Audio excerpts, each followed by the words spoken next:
अस्सलाम वालेकुम।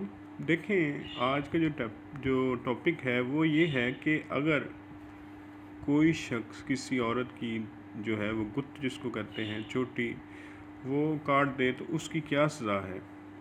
तो उसमें ये है कि 337(v)(2 जो है, where the hair of any part of the body of victim are forcibly removed by any process not covered under subsection 1, the accused shall be liable to demand and imprisonment for in the description for which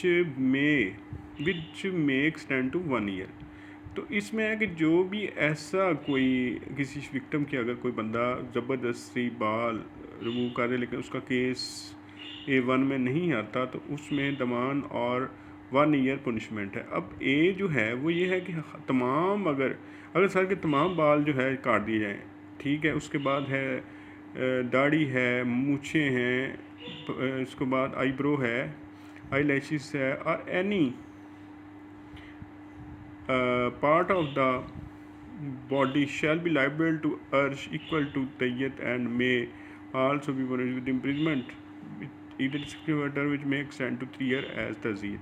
कि यानी अगर जिस sir के पूरे बाल काट दिए जाएँ तो वो V1 में आएगा, और अगर सिर्फ जो है उसके जैसे कुछ बाल काट दिए हैं, चोटी काट दी जाए तो वो V1 में आएगा। अब बी उसका है 1 का कि 1 eyebrow shall be liable to arch equal to 1/2 of the दैयत, और उसके बाद है 1 eyelash shall be liable to arch equal to 1/4 of the दैयत।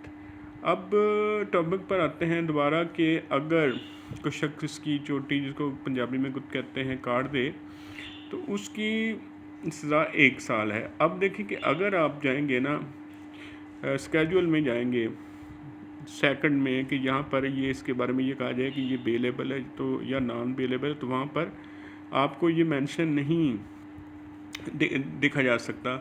तो उसका फिर ये है कि आपने अगर आप मुल्ज़म के वकील हैं तो आपने NLR 99 पेज 1 जो है NLR 1999 पेज 1 जो है क्रिमिनल, उसमें यह है कि लेस दैन 3 ईयर है, क्योंकि ये 1 ईयर है तो इसको बेलेबल कंसिडर किया जाएगा उस केस ला के तहत। तो मेरे पास केस था तो मैं उसमें यही बताया जा सबको और बेल कन्फर्म हुई। तो ये आज का टॉपिक था 337(v)(2 के बारे में। तो आपको मुझे उम्मीद है कि ये भी जो मेरा टॉपिक है पसंद आएगा कि अगर तो सर के सारे बाल काट दिए हैं तो आपसे पूछा जाए तो आप कहेंगे जी V1 लगेगा उसमें, और अगर जैसे कि कुछ बाल हैं या फिर ये है कि जैसे औरत की चोटी या फिर उसके गुत्त काट दी जाए तो फिर जो है वो 337(v)(2 लगेगा। तो ये आपको टॉपिक था जो इंशाल्लाह आपको पसंद आएगा, और मुझे आप फीडबैक में ज़रूर बताएंगे। Thank you so much.